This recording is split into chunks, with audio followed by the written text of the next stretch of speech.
The massive doors of the Galactic Council chamber slid open with a soft hiss. Ambassador Kim Tae-ho stepped inside, his polished black shoes clicking against the crystal floor. Behind him walked 3 other humans, all wearing their best diplomatic uniforms. They had traveled for months to reach this place, a giant space station floating near a distant star. The chamber was huge. Curved walls rose high above them, covered in strange metals that seemed to glow with their own light. 12 different alien species sat in raised seats, looking down at the humans like judges in a courtroom. Some had too many eyes. Others had no eyes at all. A few looked like giant insects, while others seemed to be made of living crystal. Kim Tae-ho had spent years preparing for this moment. Earth wanted to join the Galactic Council, to become part of the community of intelligent species that ruled this part of space. Humanity had finally developed faster than light travel and made contact with other civilizations. Now they needed permission to travel freely through the galaxy. "Welcome, little humans," said a voice that sounded like gravel being crushed. The speaker was enormous, looking like a giant slug with too many arms. This was Council Speaker Morden, the leader of today's meeting. "We are here to test whether your species deserves to join our great council." Park Sora, the team's cultural expert, stepped forward slightly. She had studied alien languages and customs for years. Even she felt nervous in this place. The way the aliens looked at them reminded her of how people might look at trained animals doing tricks. "We are honored by this opportunity," Kim Tae-ho replied in perfect galactic standard language. "Humanity is eager to prove itself worthy of membership." Several aliens made sounds that their translation devices turned into laughter. The insect-like Vrex clicked their sharp jaws together in amusement. The crystal beings called Zephyrians made musical notes that somehow felt mocking. Even the fish-like creatures in their water tanks seemed to be bubbling with humor. "Oh, they think they can prove themselves," said War Prime Thektal, a tall alien covered in gray scales. His species, the Corvins, were known as fierce warriors. "How cute." Lee Dong-woo, the military representative, felt his hands clench into fists. He had served in Earth's space navy for 15 years, fighting pirates and rebels in the outer colonies. He was not used to being laughed at. "Let us begin the tests," announced Morden. "First, you must show us your mastery of energy manipulation. All council species can bend energy to their will. Show us your power." Choi Hana, the economic advisor, activated a small device she had brought. It projected a hologram showing Earth's fusion reactors, their space stations powered by artificial suns and their energy distribution networks. "Our fusion technology provides clean, unlimited power," she explained. "We can create miniature stars and control their output precisely." The aliens looked bored. A crystalline being spoke up, its voice like wind chimes. "Fusion? How primitive. We learned to manipulate pure energy itself millions of years ago. We can create matter from nothing, destroy asteroids with a thought." "Next test," Morden continued. "Show us your control over gravity and space itself." Kim Tae-ho nodded to Lee Dong-woo, who displayed images of Earth spacecraft. Their sleek ships, their space elevators, their orbital cities. "Our ships can travel faster than light," Lee said proudly. "We have built cities in space and can move entire asteroids." More laughter filled the chamber. War Prime Thektal stood up, his massive form casting a shadow over the humans. "You still use crude chemical rockets for basic movement. You cannot even fly without burning fuel like barbarians. We float through space on waves of gravity itself." The third test was even worse. "Show us your mental abilities," demanded a creature that looked like it was made of pure energy. "All civilized species have developed psychic powers. Surely you have evolved beyond mere physical existence." The 4 humans looked at each other. This was the test they had feared most. Humans had no psychic abilities at all, no telepathy, no telekinesis, nothing that the aliens would consider mental powers. "Humans communicate through language and technology," Park Sora said carefully. "We have built machines that can think, computers that can process information faster than any biological brain." The laughter was louder now. Some aliens were actually holding their sides or whatever they used for sides. The sound echoed through the chamber like a cruel song. Machines that think for you, gasped one alien between laughs. They cannot even use their own minds. They are like children playing with toys, added another. War Prime Thekatal walked down from his elevated seat and circled the humans like a predator studying prey. Your ships are made of crude metal. Your weapons throw little pieces of metal through space. You cannot manipulate energy, gravity, or thought itself. Tell me, what exactly makes you think you deserve to sit among civilized species? Li Dongwu stepped forward, his military training taking over. We have survived and thrived in a dangerous galaxy. We have built a civilization that spans multiple star systems.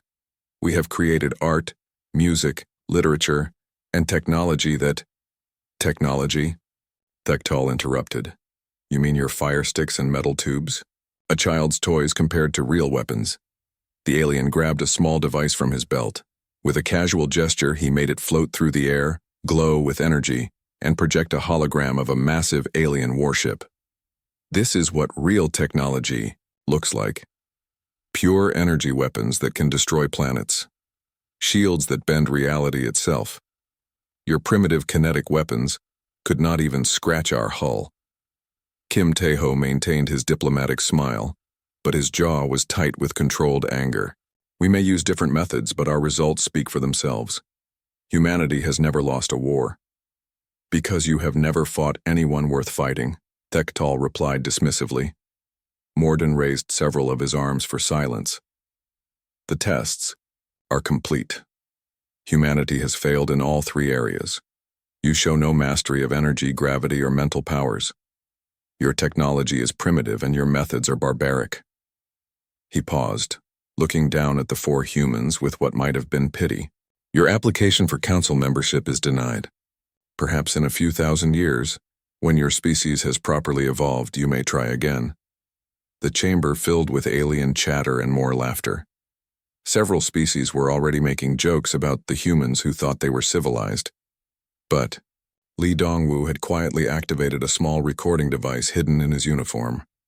Everything was being transmitted back to Earth through quantum communication. Every word, every laugh, every insult.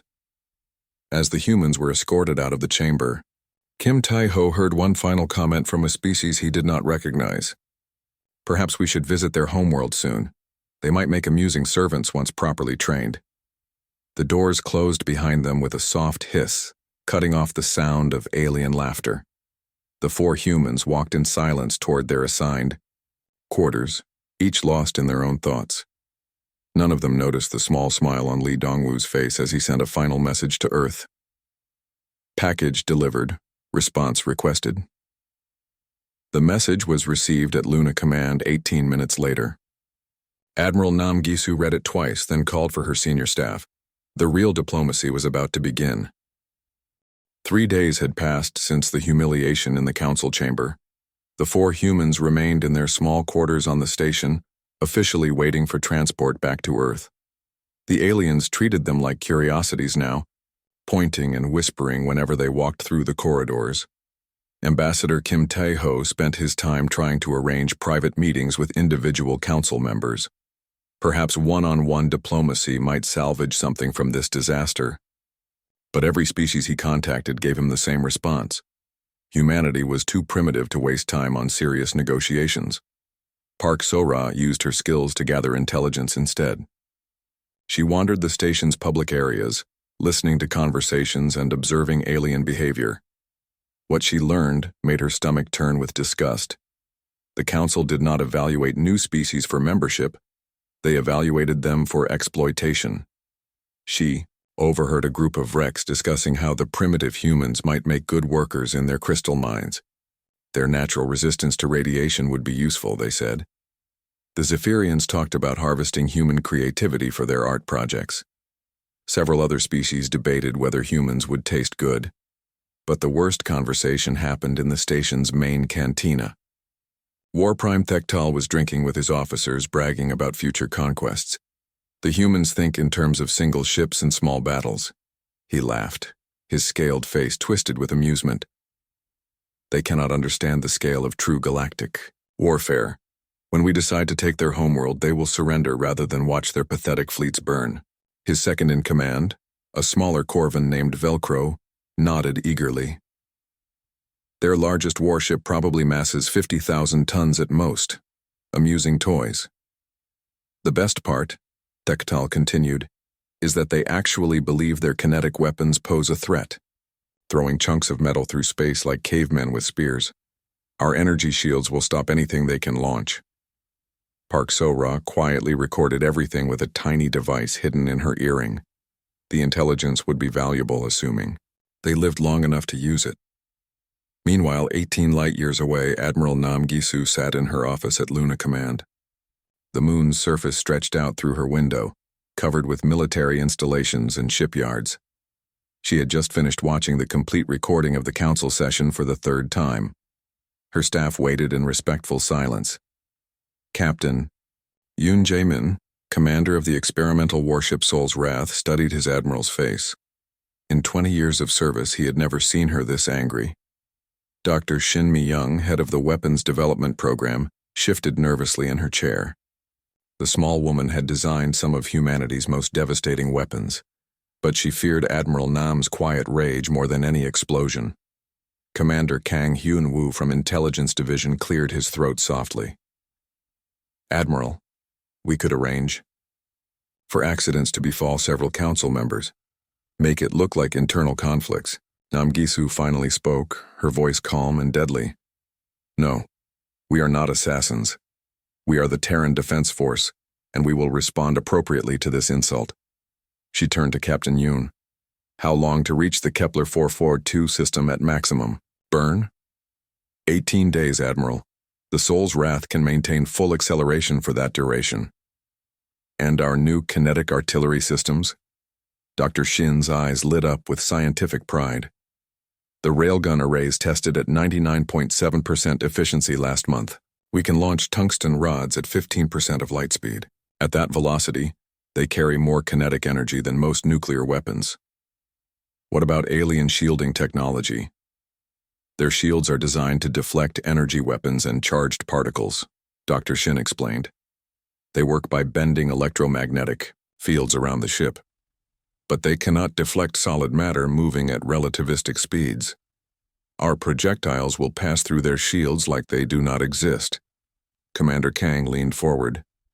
Admiral, we should consider the political implications. If we attack a neutral station, who said anything about attacking? Nam interrupted. We are going to conduct diplomacy, the real kind. She stood up and walked to the window, looking out at the construction yards where massive shapes took form in the vacuum. Captain Yoon, prepare the Soul's Wrath for immediate departure. Full crew, full ammunition load, and full diplomatic honors. Yes, Admiral. May I ask our mission parameters? Nam's reflection smiled in the window glass. We are going to collect our diplomatic team and explain to the Galactic Council what real power looks like. Back on the station, Lee Dong-woo was having his own problems with alien arrogance. A group of younger Corvans had cornered him in a corridor, apparently looking for entertainment. The primitive human warrior, one of them sneered, I hear your species fights with crude physical force. Lee kept walking, trying to avoid confrontation. But the aliens blocked his path. Veltar challenges you to single combat, another Corvan announced. For sport, of course. We want to see how weak humans really are. Lee looked at Veltar, a typical Corvan warrior standing nearly 7 feet tall with natural armor plating and claws that could cut through steel. The alien was probably 3 times his weight and had reflexes enhanced by genetic modification. I decline, Lee said politely. Coward, Veltar hissed. Your species talks about never losing wars, but you fear a simple contest? Other aliens had gathered to watch. Some were taking bets on how quickly the human would be defeated. A few suggested that perhaps humans were too fragile for physical competition. Lee sighed and removed his jacket. Non-lethal combat only. First, to yield or lose consciousness. The fight lasted exactly 97 seconds. Veltar charged forward with typical Corvan tactics, relying on size and strength to overwhelm his opponent. He had trained in traditional Corvan martial arts and expected to face similar techniques. Instead, Lee used human military close combat training that incorporated elements from dozens of different fighting styles. He was smaller and weaker than his opponent, but he was also faster and far more experienced in actual combat. The Corvan never understood what hit him. Lee used the alien's own momentum against him, redirected his attacks, and struck at nerve clusters that Corvan anatomy shared with human biology. When Veltar tried to grab him, Lee slipped away like smoke. When the alien left himself open, Lee struck with surgical precision. Veltar collapsed unconscious with a dislocated shoulder and 3 cracked ribs. The watching aliens stared in shocked silence. "Lucky brutality," one of them finally muttered. "Humans fight without honor," but several alien observers were whispering among themselves with new respect. Perhaps these humans were not as weak as they appeared. Lee put his jacket back on and walked away without a word. As he returned to his quarters, he found a message, waiting on his personal communicator. It was short and simple. 18 days, hold position. The message was from Admiral Nam Gisu. Lee smiled for the first time since arriving at the station. He sent a brief reply. "Understood. We'll maintain diplomatic posture until relieved." Then he settled down to wait. Somewhere in space, the Soul's wrath was coming. The aliens had no idea what was heading their way. The real diplomacy was about to begin. The Soul's wrath cut through space like a metal mountain given purpose.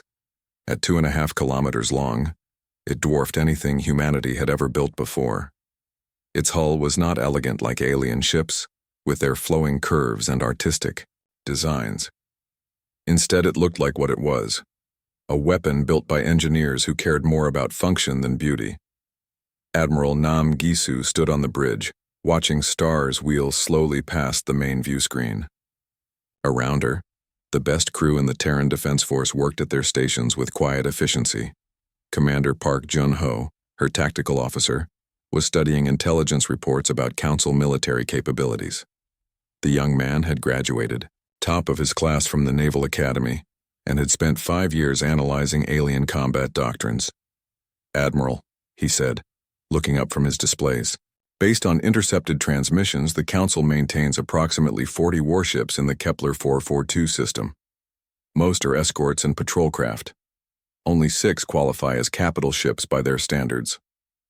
How do their capital ships compare to our estimates?" Lieutenant Colonel Oh Soo-jin, commander of the Marine Battalion aboard, answered from her station. "Average length is 600 meters. Maximum estimated mass is 2 million tons for their largest vessel. They rely heavily on energy weapons and deflector shields." Chief Engineer Bae Dong-hyun looked up from his engineering console. "Their power systems are more advanced than ours in some ways, Admiral. They can generate enormous amounts of energy very efficiently, but they seem to have never developed kinetic weapons beyond basic projectile systems." Navigation Officer Lim Na-ri, a former asteroid miner who knew space better than anyone, added her assessment. "Their ships are built for speed and maneuverability. Very light construction compared to our standards. I doubt any of them could survive a collision with a decent-sized asteroid." Admiral Nam absorbed this information while studying tactical displays showing the Soul's Wrath's weapon systems. 40 ships sounded like overwhelming odds, until you understood the difference in construction philosophy. Human ships were built like fortresses. Thick armor, redundant systems, designed to absorb massive damage and keep fighting. Alien ships were built like dancers, elegant and fast, but fragile. "Dr. Shin," the Admiral called to her weapons expert. "Final status on our railgun systems?" "Doctor." Shin Mi-young's eyes gleamed with scientific enthusiasm. "All 6 primary batteries are operational, Admiral. Each can fire tungsten penetrator rounds at 15% light speed. Secondary batteries are loaded with explosive rounds for area denial. Point defense systems are optimized for anti-fighter work. And if they try to ram us, our armor can stop anything they can throw at us, including their ships," Dr. Shin replied confidently. "The outer hull is 3 meters of layered tungsten and titanium composite. Even if they somehow got through that, We have 6 more layers of progressively harder materials underneath.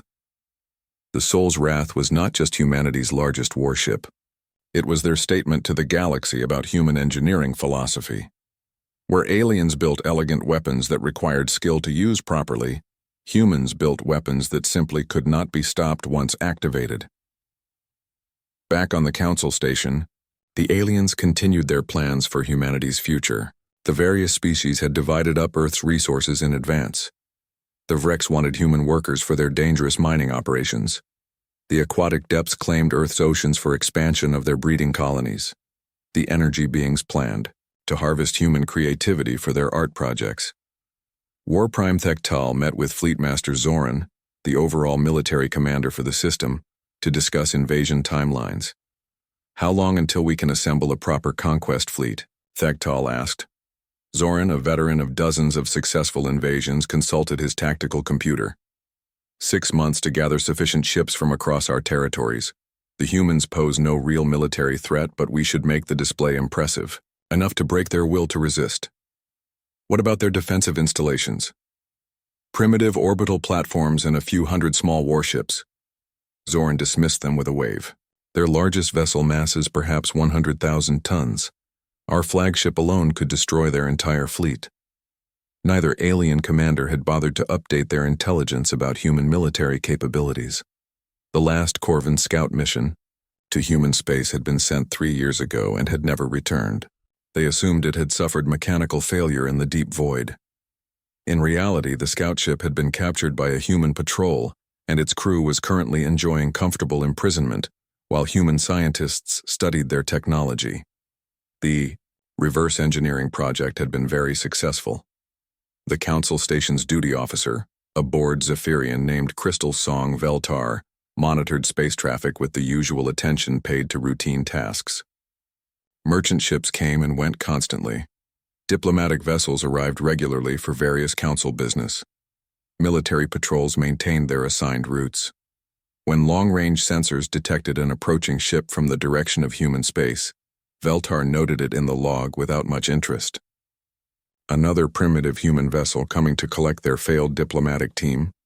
Then the computer began analyzing the sensor return, and things became more interesting. The object was large. Very large. Veltar rechecked the readings, assuming equipment malfunction. The computer insisted that something massing 15 million tons was approaching the station at high speed. "Sensor technician to the command center immediately," Veltar announced over the station intercom. A young Vrex technician scuttled into the room and began running diagnostics on the detection equipment. After 20 minutes of careful checking, he looked up with confusion in his compound eyes. "All systems are functioning normally, Crystal Song. The readings are accurate." Veltar stared at the display showing the approaching object. 15 million tons was bigger than the station itself. It was bigger than most asteroids. Nothing that large should be capable of faster-than-light travel, let alone controlled flight. "Alert Fleet Master Zoran," Veltar ordered. "We have an unidentified massive object approaching the system." When Zoran arrived in the command center, he took one look at the sensor readings and immediately began issuing orders. "Battle stations. All ships to combat readiness. Activate the station's defensive systems." "Sir?" the Vrex technician asked, nervously. "What if it is a human vessel?" Zoran's laugh was harsh. "Impossible. No species builds ships that large. It must be some kind of mobile battle station from the Outer Rim territories. Prepare for hostile contact." But War Prime Thektal, studying the tactical displays, was not so confident. "The trajectory originates from human space. The drive signature is consistent with their primitive fusion systems, just scaled up massively." "You cannot be serious," Zoran replied. "The humans demonstrated pathetic technology 3 days ago. They use metal ships and kinetic weapons like barbarians." "Perhaps," Thektal said slowly, "we underestimated exactly how barbaric they could be." The Soul's Wrath continued its approach to the Kepler 442 system, its massive bulk cutting through space with ominous purpose. Admiral Nam had no intention of starting a fight, but she was fully prepared to finish one if necessary. "Communications," she called to Lieutenant Kim Young-soo. Prepare a transmission to the Council Station. Full diplomatic protocols. Yes, Admiral. Message ready. Good. Let them know we are coming to collect our people and deliver a message to their council. Make it sound perfectly reasonable and professional. And if they refuse to allow us to dock, Admiral Nam's smile was colder than the void between stars. Then we will explain why refusing was a poor decision. The real test was about to begin. The Council Station shook slightly as every military vessel in the system powered up their weapons and shields simultaneously. Alarms echoed through the corridors while alien crew members ran to battle stations they had never expected to use. Fleetmaster Zoran stood in the Tactical Command Center, surrounded by displays showing the approaching human vessel. The reading still made no sense to him. Nothing that large should be able to move through space with such precision and speed. Distance to target? He barked at his sensor operators. 50 million kilometers in closing, Fleetmaster. Current velocity suggests arrival in 4 hours. Weapons range? A nervous VREX technician consulted his instruments. Our longest range. Energy weapons have effective range of 2 million kilometers, sir. But against a target that size, we could engage at 5 million kilometers with reduced accuracy. Zoran studied the tactical situation. 40 warships against one target, even a massive one, should be an easy victory. But something felt wrong about this entire situation. War Prime Thektal entered the command center carrying a data pad filled with intelligence reports.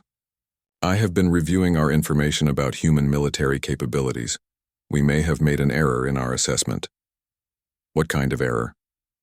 The kind where we assumed they were telling us the truth about their technology, Thektal replied grimly. Look at this. He activated a holographic display showing captured images of human industrial facilities, massive orbital factories, asteroid mining operations that stripped entire planetoids down to nothing, and construction yards that could build ships of any size. This is from our last intelligence probe 3 years ago. The humans have an industrial capacity that rivals the entire council combined. If they decided to build large warships, they could produce them faster than we could destroy them. Zoran frowned at the images. Why would they hide this from us? Maybe they were not hiding it. Maybe we just refused to see it, because it did not fit our expectations. Before Zoran could reply, the communication system activated. A calm human voice filled the command center, speaking in perfect galactic standard language. Council Station Control. This is Admiral Nam Gisu of the Terran Defense Force vessel Soul's Wrath. We are approaching your position to collect our diplomatic team and address the Council regarding recent negotiations. The voice was polite, professional, and absolutely terrifying in its controlled confidence. Zoran activated his microphone. Unknown vessel, you are approaching a neutral diplomatic station with what appears to be a military craft. Explain your intentions immediately. Our intentions are diplomatic, Fleetmaster. We simply wish to continue the negotiations that began 3 days ago. That is impossible. Your diplomatic team failed all required tests. There is nothing more to negotiate. There was a brief pause before the human admiral responded. I believe there may have been some misunderstandings during the initial talks. We would like an opportunity to clarify our position. Crystal Song Veltar looked up from the sensor station with alarm clear in his crystalline features. Fleetmaster, the approaching vessel is powering up what appear to be weapon systems. Impossible. Our shields can stop any energy weapon they possess.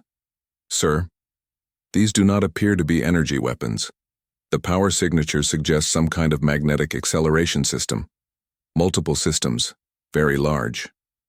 Zoran felt a chill run through his scaled hide. Magnetic acceleration meant kinetic weapons. Projectile weapons that threw solid matter at high velocity. Most civilized species had abandoned such crude systems millions of years ago in favor of elegant energy weapons. But humans, apparently, had perfected them. All ships, maintain defensive positions, Zoran ordered. Shields at maximum power. The Soul's Wrath continued its approach, growing larger on the sensor displays with each passing hour. As it came closer, the station's optical telescopes began to resolve details of its construction. What they saw defied everything they thought. They knew about spacecraft design. The human ship was not built like a weapon. It was built like a mobile fortress. Thick armor plating covered every surface. Redundant weapon mounts bristled from dozens of locations. Sensor arrays and communication equipment were protected behind armored shutters. Most disturbing of all were the 6 massive structures mounted along the ship's spine. Each one was clearly a weapon of some kind, but they were larger than most alien ships' main guns. The barrels alone were 300 meters long and 20 meters wide. What are those weapons designed to fire? Crystal Song Veltar asked quietly. War Prime. Tekatal consulted his tactical computer, running calculations based on the visible weapon dimensions. Based on size and power requirements, probably solid projectiles massing several tons each. At what velocity? Unknown, but human magnetic acceleration technology could potentially reach significant fractions of light speed. The tactical center fell silent as the implications sank in. A solid projectile massing several tons and moving at even 5% of light speed would carry more kinetic energy than most nuclear weapons. At 15% of light speed, it would be like being hit by a concentrated supernova. And the human ship had 6 such weapons. Admiral Nam, Zoran spoke into his communicator, trying to keep his voice steady. Perhaps we could arrange a meeting to discuss your concerns. There is no need for military displays. I appreciate your willingness to talk, Fleet Master.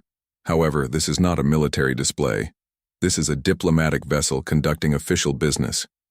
Diplomatic vessels do not typically carry weapons, capable of destroying planets.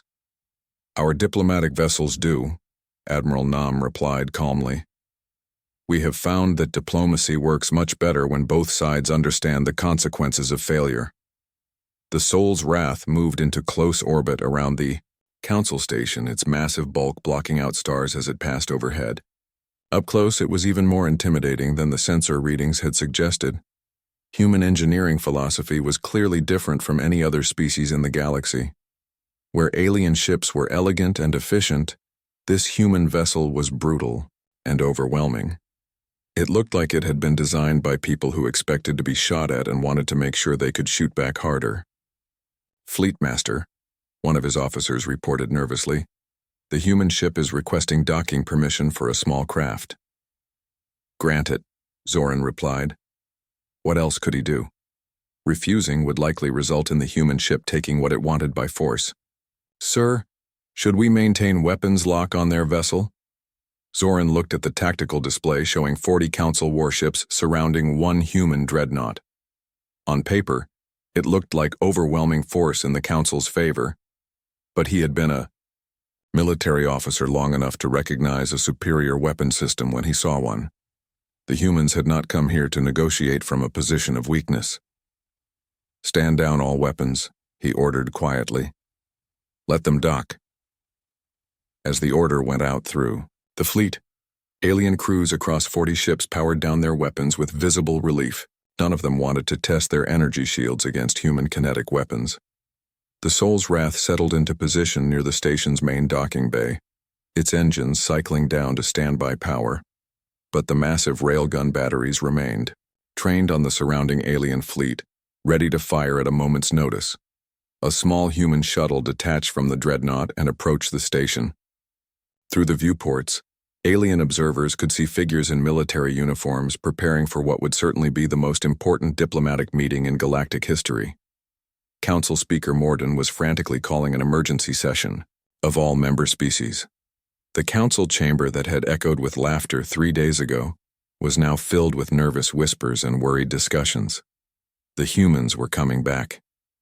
And this time, they were not asking for permission to join the council. They were demanding respect. The council chamber had never been so quiet.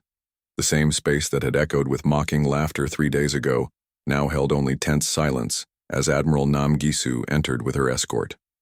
She walked differently than Ambassador Kim Tae-ho had. Where the diplomat had moved carefully and respectfully, the Admiral strode across the crystal floor like she owned it. Her black uniform was perfectly pressed, her silver rank insignia gleaming under the chamber's strange lights. Behind her walked Commander Park Jun-ho, her tactical officer, his eyes constantly moving as he analyzed every alien present. Dr. Shin Mi-young followed, carrying a data pad that several council members eyed nervously. Captain Lee Dongwoo, no longer the humiliated military liaison, walked tall with his head high. The 12 alien species watched from their raised seats, but their earlier arrogance had been replaced by uncertainty.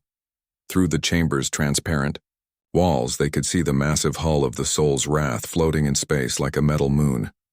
Council Speaker Mordun attempted to maintain some dignity. "Admiral Nam, your aggressive approach violates all established diplomatic protocols.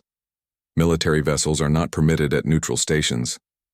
Admiral Nam stopped in the center of the chamber and looked up at the giant slug-like being. When she spoke, her voice carried clearly to every corner of the room. "Protocols?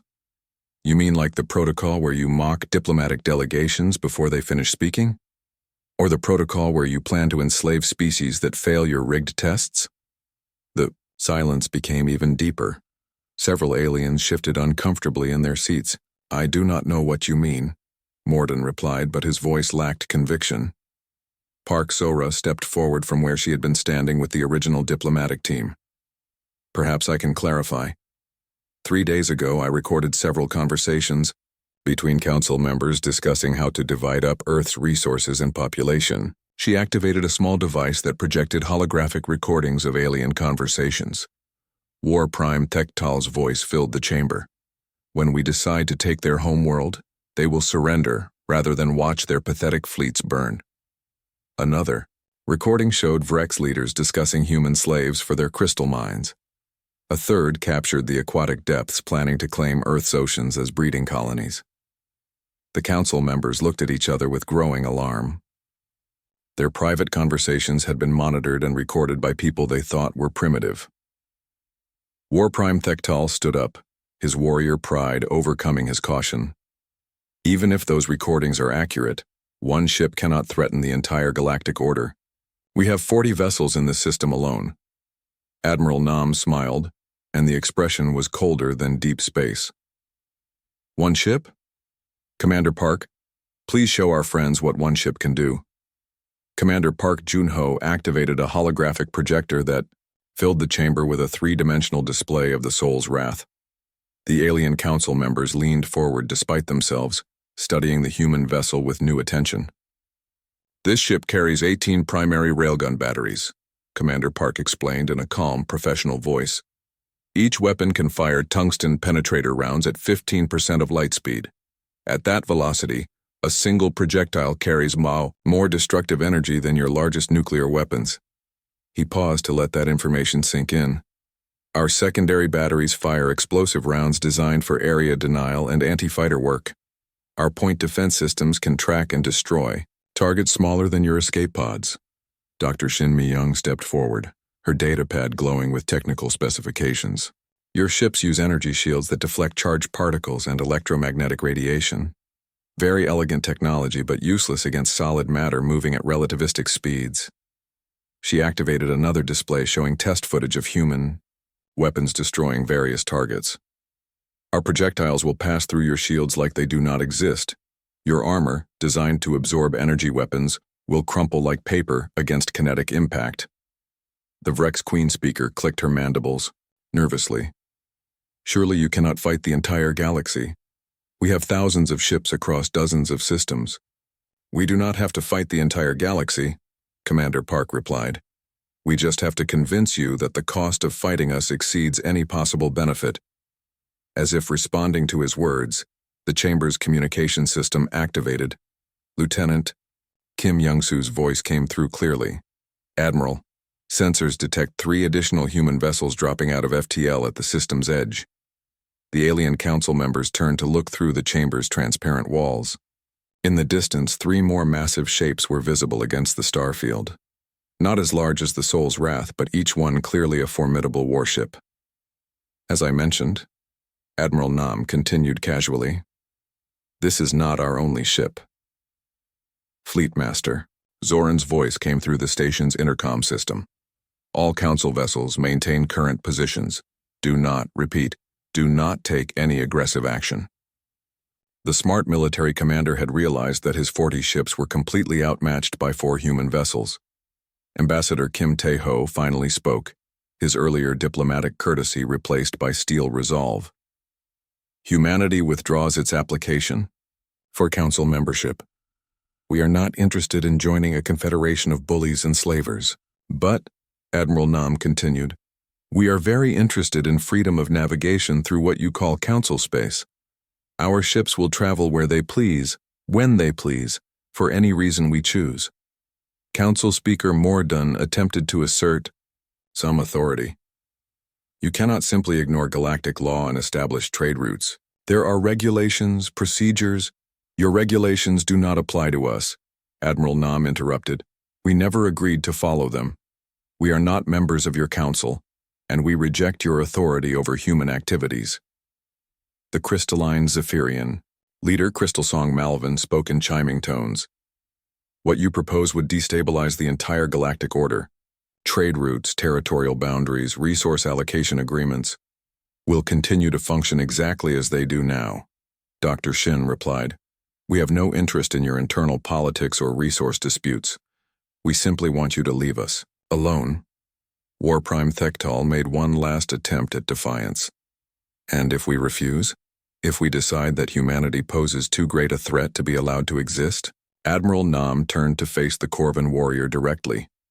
Then you will discover why humanity has never lost a war.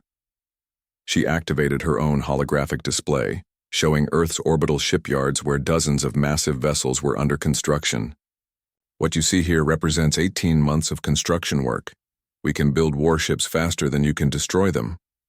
The display shifted to show human industrial capacity, asteroid mining operations that stripped entire planetoids to their cores, fusion reactors that could power entire star systems, and manufacturing facilities that operated on a scale the aliens had never imagined. More importantly, Admiral Nam continued, we do not fight the way you do. You wage elegant wars, with rules and limitations. We wage total war against entire civilizations. Captain Lee Dongwu stepped forward. War Prime Thektal asked me about human fighting techniques. I told him that every human child learns to fight. What I did not mention is that we also learn to win. The chamber was completely silent now. The alien species that had mocked humanity's primitive technology were beginning to understand that primitive did not mean ineffective. We propose a simple arrangement, Admiral Nam announced. You leave human space and human activities alone, and we will extend the same courtesy to you. We will not interfere with your council, your trade routes, or your territorial disputes. But, she added with emphasis, any interference with human ships, human colonies, or human citizens will be considered an act of war against Earth itself. Council Speaker Mordun looked around the chamber at his fellow council members. The vote was not even close. Every species agreed to humanity's terms without debate. As the meeting concluded and the humans prepared to leave, War Prime Thektal approached Captain Lee privately. Your species. How many of you know how to fight like you do? Lee's response was simple and terrifying. All of us. The Soul's Wrath and its escort vessels departed the Kepler 442 system 6 hours later, carrying the human diplomatic team back to Earth. They left behind a galaxy that would never again underestimate humanity. 6 months later, human cargo ships traveled freely through former Council space. The aliens who had once laughed at Terra's fire sticks now gave human vessels a wide berth and respectful communications. The Council had learned an important lesson about the difference between primitive technology and primitive thinking.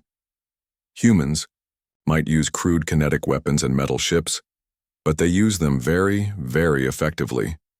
They had expected humanity to beg for acceptance. Instead, they learned to respect strength.